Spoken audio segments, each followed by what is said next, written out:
À Boston, l'hiver apporte une obscurité précoce. Caroline Montgomery passait en revue le dernier rapport trimestriel en regardant les lumières de la ville depuis la fenêtre de son bureau. Caroline s'est fait un nom en tant qu'analyste d'investissement respectée à Wall Street.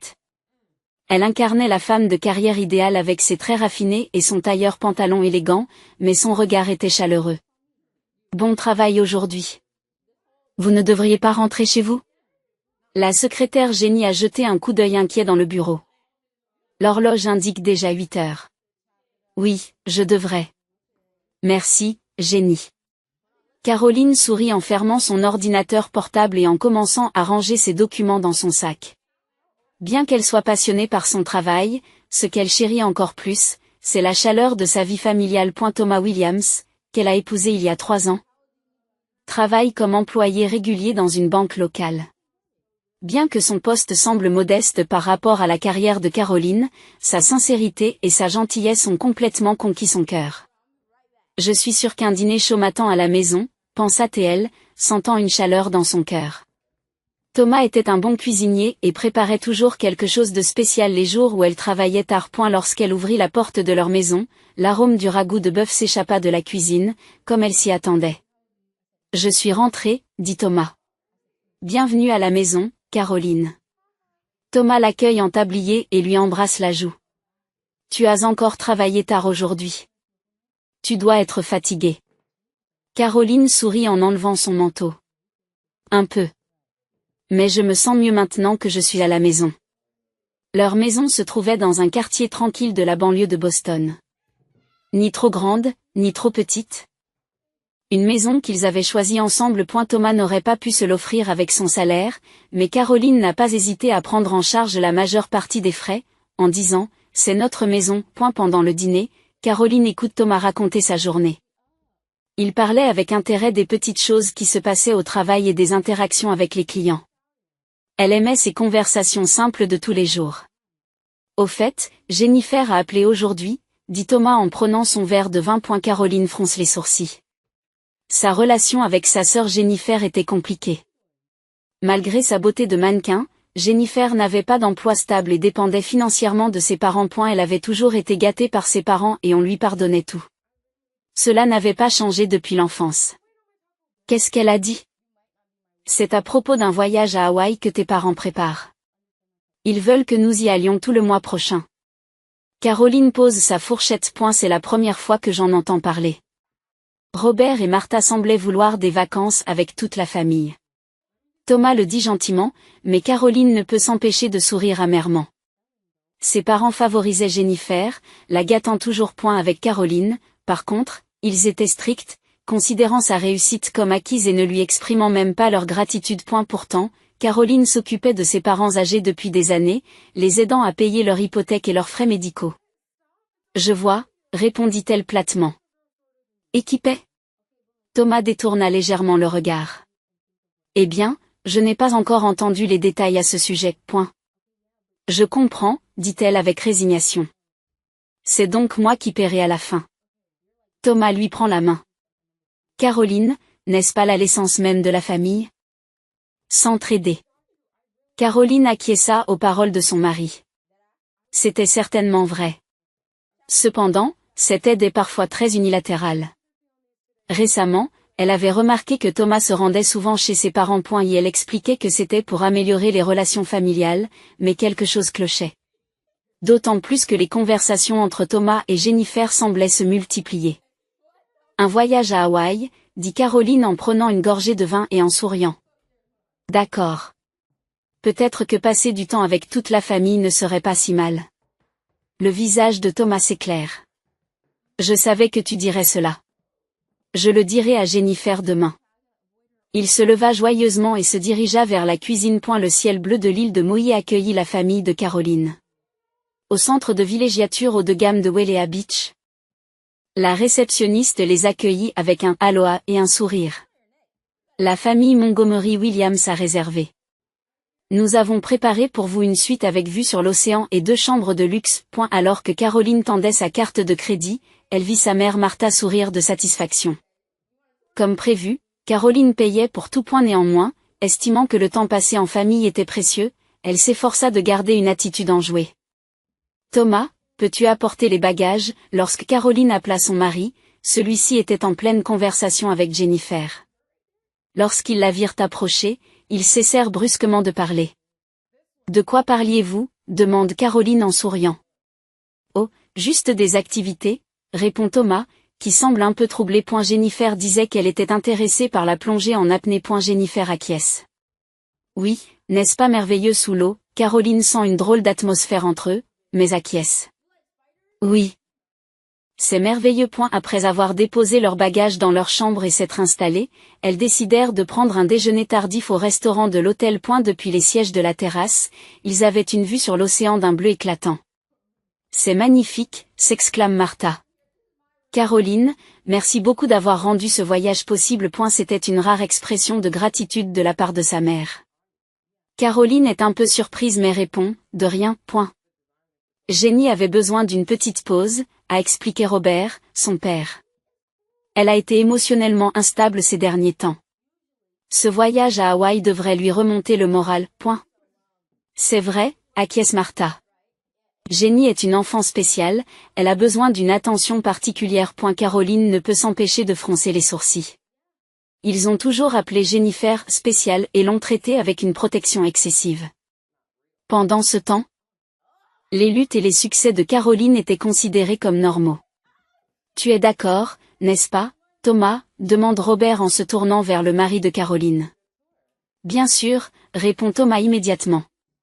Jennifer a besoin de se détendre. Caroline ressent un léger malaise aux paroles de son mari. Depuis quand Thomas se préoccupait-il autant de sa sœur?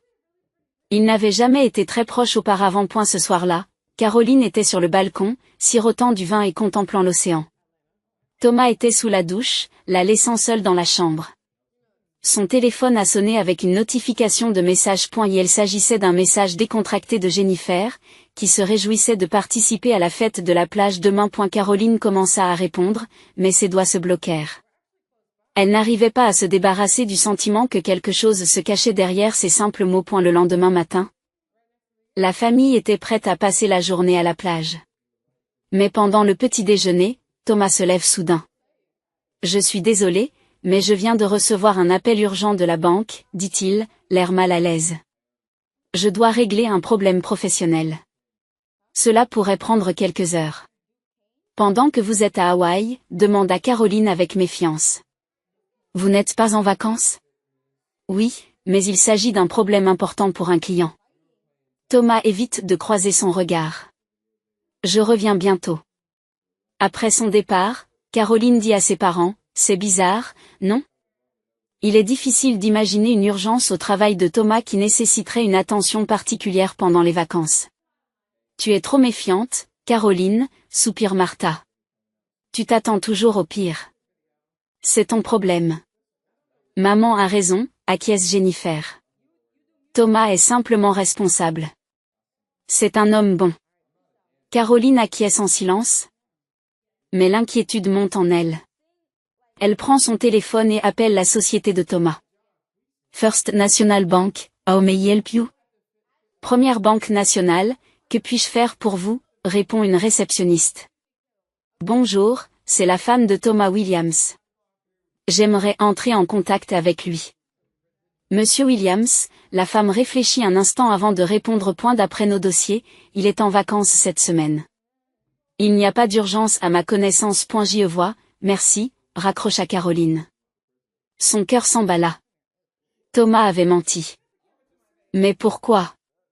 Où était-il et que faisait-il? À l'heure du déjeuner, Thomas n'est pas rentré. Caroline s'assit sur la terrasse, essayant de participer à la conversation.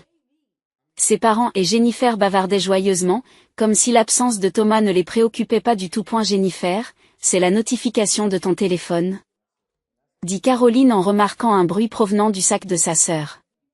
Jennifer s'empressa de fouiller dans son sac et d'en sortir son téléphone. Caroline aperçut un message affiché sur l'écran. Tout est prêt pour aujourd'hui? L'expéditeur s'appelle T. Jennifer presse rapidement le téléphone contre sa poitrine et dit, ce n'est rien. Juste une consultation de voyage. De la part de qui? Demande Caroline, en essayant de paraître calme. Juste un guide touristique, dit Jennifer en rougissant légèrement. Il étudie quelques options pour nous. Caroline acquiesce doucement. Elle essayait de ne pas montrer ses émotions. Cependant, à l'intérieur, une tempête commençait à faire rage. Était certainement Thomas. Et de quels préparatifs parlait-il? Si Thomas dit qu'il sort seul demain, je vais le suivre, décida soudainement Caroline. Qu'est-ce que tu dis, Caroline, s'exclame Marthe. Suivre ton mari, c'est de la folie. Tu devrais lui faire confiance. Maman a raison, Caroline, dit Jennifer d'un ton persuasif. Tu es paranoïaque. Mais l'intuition de Caroline la poussait à chercher la vérité. Quelque chose ne tourne pas rond. Et elle devait savoir ce que c'était. Si rien n'est caché, alors il n'y a pas de problème, dit Caroline à voix basse. Alors que le soleil matinal rendait l'océan de moïs doré, Caroline était déjà réveillée. Elle avait à peine dormi de la nuit. En regardant le visage endormi de Thomas à côté d'elle, elle avait planifié sa journée. A eu petit déjeuner, Thomas consultait nerveusement son téléphone. Désolé, j'ai une autre course à faire aujourd'hui. Caroline demanda à nouveau calmement. Quel genre de course? Eh bien, il y a un problème que je n'ai pas pu résoudre hier. Il reste évasif. Je dois sortir un peu. Je serai de retour dans l'après-midi. Caroline regarde ses parents et Jennifer. Ils ne disent rien, continuant leur repas comme s'ils s'y attendaient. Thomas, dit-elle à voix basse. Si tu mens. Dis-le-moi franchement maintenant. De quoi parles-tu? Thomas fronce les sourcils. Je vais juste travailler. Robert s'éclaircit la gorge et l'interrompit.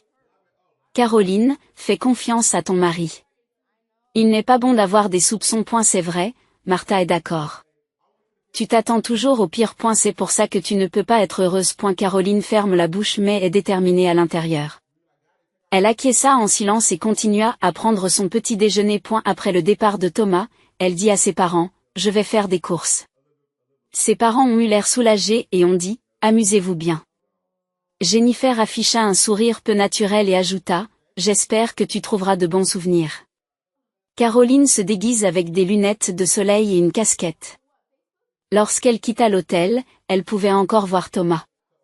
Il marchait rapidement sur la route de la plage en direction d'une station de taxi. Caroline prend rapidement un autre taxi et demande au chauffeur. Suivez cette voiture, s'il vous plaît. Je joue au détective, madame, dit le chauffeur plus âgé en haussant un sourcil. Cela pose-t-il un problème? Caroline répond froidement, pas du tout. Le chauffeur haussa les épaules. Ce n'est pas rare à Hawaï. C'est un endroit romantique, il s'y passe toutes sortes de drames. Ils suivirent le taxi de Thomas jusqu'à la partie nord de l'île.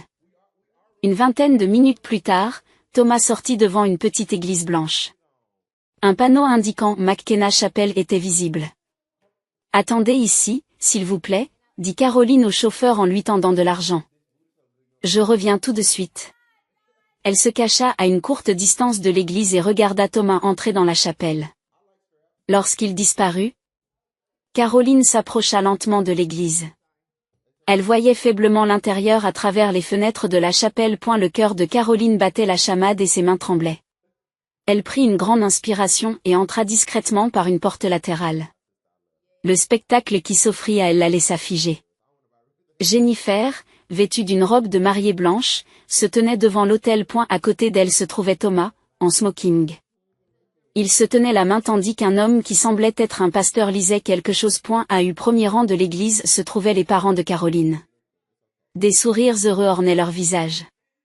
Caroline se cacha dans l'ombre d'un mur et se pencha légèrement en avant pour entendre leur voix. Elle n'est pas au courant, n'est-ce pas? La voix anxieuse de Jennifer se fait entendre. Ne t'inquiète pas, détends-toi, répondit Thomas en lui tenant la main. Elle ne se doute de rien. Elle est tellement inconsciente qu'elle ne le remarquera pas. Martha a ri. Caroline a toujours la tête pleine de travail. Elle ne peut même pas imaginer notre plan. Que se passera-t-il après le mariage? Demanda Robert. D'abord, je demanderai le divorce et j'obtiendrai la moitié des biens de Caroline. Sa fierté est si grande qu'elle cédera sans se battre. La voix de Thomas est froide et calculatrice. Ensuite, nous nous installerons à New York. J'ai aussi des parts dans sa société, alors si les choses se passent bien, je pourrais même entrer au conseil d'administration.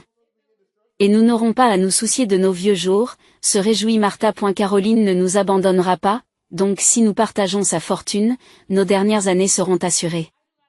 Lorsque votre remariage avec Jennifer sera rendu public, cela nuira à la réputation de Caroline au sein de son entreprise, ajouta Robert.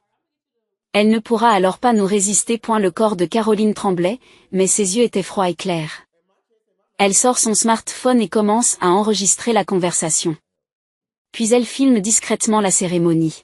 « Qu'est-ce que tu crois que Caroline est en train de faire en ce moment ?» demande Jennifer en riant. « Probablement en train de rester à l'hôtel sans rien faire », dit Thomas en haussant les épaules. « Elle se croit intelligente, mais elle est facile à tromper. C'est pour ça que je l'ai épousée. » Une colère froide se répandit dans le cœur de Caroline, mais aucune émotion n'apparut sur son visage. Son esprit d'analyste planifiait déjà sa prochaine action. Une fois qu'elle eut déterminé qu'elle avait rassemblé suffisamment de preuves, elle quitta discrètement l'église. Elle retourne vers le taxi qui l'attend et dit « Veuillez me ramener à l'hôtel. » « Vous allez bien ?» Le chauffeur regarde Caroline sur la banquette arrière avec inquiétude. « Vous êtes pâle. »« Oui, je vais bien, » répond Caroline calmement. Il n'y avait aucun tremblement dans sa voix. « J'ai juste besoin de faire quelques changements dans mes projets de VIE. » De retour à l'hôtel, Caroline entre dans sa chambre et ferme la porte à clé. Elle s'assit sur le lit et passa en revue les enregistrements et les photos qu'elle avait recueillis. Tout est clair. Son mari, sa sœur et ses parents l'ont tous trahi. Dans la tête de Caroline, une analyse froide commence. Elle ouvre son ordinateur portable et commence à écrire des courriels. Le premier était destiné à son amie avocate, Judith Harris. Judith. J'ai besoin d'un conseil juridique urgent. J'ai des preuves de l'infidélité et des agissements frauduleux de mon mari. Veuillez examiner les fichiers ci-joints. Préparez la procédure de divorce dans les conditions les plus favorables possibles. Veuillez également me conseiller sur la manière de mettre fin légalement à l'aide financière accordée à mes parents. L'email suivant était destiné à son banquier privé, Tom. S'il vous plaît, transférez d'urgence tous les actifs à mon nom sur des comptes inconnus de ma famille. Préparez également les documents nécessaires à la vente de notre maison. Je vous expliquerai les détails à mon retour. Enfin, elle a envoyé un courriel à Lisa, la directrice des ressources humaines. Pour des raisons personnelles, je dois rentrer de vacances plus tôt que prévu. Je prendrai le premier vol pour New York demain matin. Je reprendrai mes activités normales lundi prochain. Après avoir envoyé tous les courriels, Caroline ouvrit sa valise et commença à n'emporter que l'essentiel. Ses gestes sont mécaniques et efficaces. Pas de temps pour les larmes de tristesse ou de colère. L'heure est à l'action. Caroline sourit doucement. Il l'avait sous-estimé. Ni sa famille ni son mari ne savaient à quel point elle pouvait être calme et calculatrice. Ils ne comprenaient pas pourquoi on l'appelait l'analyste d'investissement la plus pointue de Wall Street. Vous avez choisi la mauvaise personne pour traverser, murmure-t-elle. Tournant le dos au magnifique océan Maui visible par la fenêtre, Caroline commence à préparer sa vengeance. Dans son cœur, il y avait de la tristesse pour les gens qu'elle avait aimés autrefois, mais sa détermination était encore plus forte. La détermination de leur faire payer leur trahison. Caroline quitta Hawaï avant l'aube. Elle laissa un petit mot à la réception, adressé à sa famille. J'ai dû partir tôt pour une affaire urgente. Profitez de vos vacances. Juste ce message froid. Dans l'avion qui l'emmenait à New York, Caroline regardait les nuages par le hublot, durcissant son cœur tandis qu'elle formulait son plan. Son esprit était calme et clair. Les compétences analytiques et l'esprit de décision qu'elle avait cultivé en tant qu'analyste d'investissement de haut niveau façonnaient maintenant sa vengeance. Lorsque le mot « vengeance » lui traverse l'esprit, elle est un peu surprise. Elle ne pensait pas pouvoir nourrir de telles émotions. Mais elle s'est dit qu'il ne s'agissait pas de simples représailles émotionnelles, mais qu'elle cherchait à obtenir une juste compensation pour une trahison. Arrivée à son domicile de Boston, Caroline passe immédiatement à l'action. Ses mouvements sont efficaces. Tout d'abord, elle rencontre Judith Harris, la meilleure avocate spécialisée dans les divorces. C'est une fraude totale, déclare Judith après avoir vu les enregistrements et les photos d'Hawaï. Légalement, cela pourrait même être considéré comme une tentative de bigamie. Nous pouvons procéder au divorce dans les conditions les plus favorables. Merci, Judith, répond Caroline calmement. Je veux aussi cesser de soutenir financièrement mes parents. C'est possible aussi, dit Judith en lui montrant des documents. L'aide que vous avez apportée à vos parents l'a été sans contrat légal, elle peut donc être interrompue à tout moment. Caroline a également rencontré le banquier privé et a modifié l'accès à tous les comptes communs, transférant les actifs sur des comptes séparés inconnus de Thomas et de sa famille. Grâce à ses connaissances d'analyste économique, elle a également entamé des procédures pour bloquer légalement l'accès aux pensions de retraite de ses parents. Le prix à payer pour avoir essayé d'utiliser ma vie sera élevé, a décidé Caroline. Ensuite, elle a fait appel à des déménageurs. Suivant ses instructions, ils ont déménagé la plupart des objets de la maison vers un nouveau lieu de stockage. Les photos mémorables, les meubles coûteux, les collections d'art qu'ils avaient rassemblées, elle a tout emporté. Laissez tout ce que Thomas a choisi, a-t-elle froidement ordonné. En réalité, il n'y avait presque rien. Après tout, c'est elle qui avait créé l'essentiel de leur vie de famille. Après le départ des déménageurs, elle a écrit un seul mot à la peinture rouge sur le mur vide.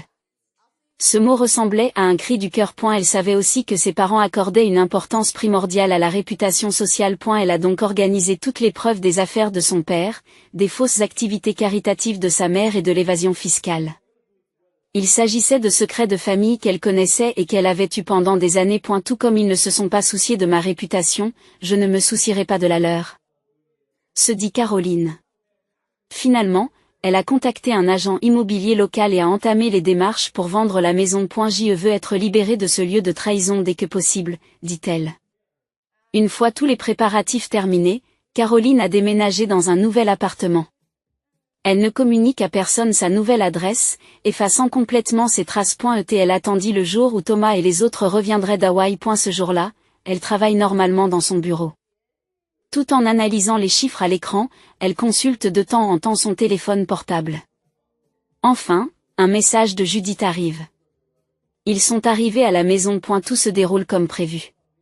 Caroline sourit doucement et se remet au travail. Lorsque Thomas, Jennifer et ses parents reviennent d'Hawaï, un spectacle choquant les attend.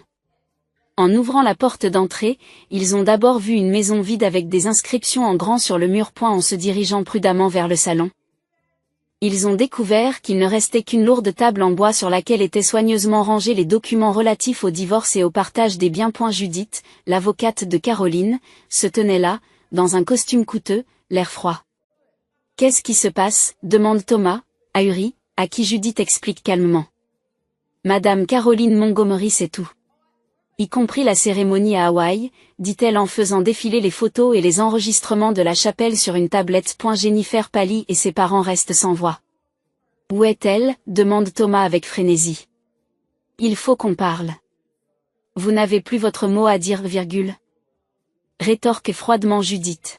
« Madame Caroline ne reviendra pas dans vos vies. C'est la dernière rencontre. » Sur la table se trouvaient également des documents juridiques montrant que Caroline avait vidé tous les comptes bancaires communs de la famille et avait entamé des procédures pour vendre la maison. C'est une réponse légitime à des actes frauduleux, poursuit Judith. Madame Caroline a retiré tous les fonds de retraite de ses parents. Il est clair que vous aviez besoin de son aide pour payer l'hypothèque et les frais médicaux. Sur son bureau se trouvaient des photos de ses nouveaux amis, et sur le mur étaient accrochés des certificats honorant ses réalisations. Madame Montgomery, les préparatifs de la réunion du conseil d'administration sont terminés, annonce la secrétaire. Merci, Allison, sourit Caroline en rangeant ses documents. Après le divorce, elle avait repris son nom de jeune fille.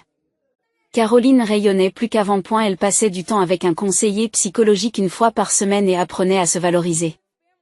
Avec l'aide de la conseillère, elle a pu affronter et surmonter la douleur du passé. Et la vraie force, c'est d'avoir le courage de se lever, avait-elle écrit dans son journal. Avant de se rendre à la réunion, elle a jeté un coup d'œil à une coupure de journal dans le tiroir de son bureau.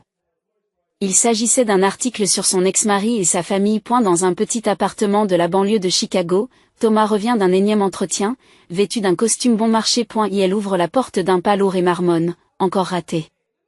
Depuis son divorce d'avec Caroline, sa carrière était sur une trajectoire descendante. Il avait perdu sa crédibilité et sa réputation dans le secteur bancaire s'était effondrée. À côté de lui se trouvait Jennifer, qui travaillait désormais comme caissière dans un supermarché. Son beau visage d'antan est assombri par la fatigue et les regrets. Elle s'est souvent demandé à quoi nous pensions à l'époque. Les parents de Caroline ont eux aussi été confrontés à la dure réalité. N'ayant plus de soutien financier, ils ont dû déménager dans un modeste appartement pour personnes âgées. De plus, leur réputation sociale s'est complètement effondrée en raison de la divulgation de secrets dans leur communauté. D'anciens amis s'étaient éloignés d'eux et ils étaient confrontés à une vieillesse solitaire. On frappe à la porte du bureau de Caroline. Elle répond « Entrez » et un homme au sourire chaleureux entre. « Je suis venu confirmer notre rendez-vous pour le déjeuner avant la réunion », lui sourit Michael Harrison. C'était un professeur d'université qu'elle avait rencontré lors de son séminaire sur l'investissement il y a un an, et maintenant son nouvel associé. « Bien sûr, je n'ai pas oublié. » Caroline lui rendit son sourire. Sa présence la rassure. Ce week-end-là, Caroline organise un barbecue dans le jardin de sa nouvelle maison. Autour d'elle, la famille qu'elle a choisie, des amis qui l'apprécient vraiment. À côté d'elle, Michael lui lance des regards chaleureux. « Trinquons », dit Caroline en levant son verre à un nouveau chapitre de sa vie. Elle sourit doucement. Caroline avait enfin compris. La vraie famille n'est pas une question de lien du sang, mais de relations où les gens se respectent et se soutiennent mutuellement. Elle n'avait pas complètement pardonné à ses parents ou à Thomas, mais elle avait appris de leur trahison et était devenue plus forte. Nous pouvons choisir de traverser la vie avec des personnes qui connaissent et respectent notre valeur, a-t-elle déclaré à ses amis. Les liens du sang sont une coïncidence? Mais les vrais liens sont un choix. Et la nouvelle vie de Caroline a commencé lorsqu'elle a choisi de connaître sa valeur et de nouer des relations authentiques. Sur les cendres de la trahison, elle s'est retrouvée dans le vrai bonheur.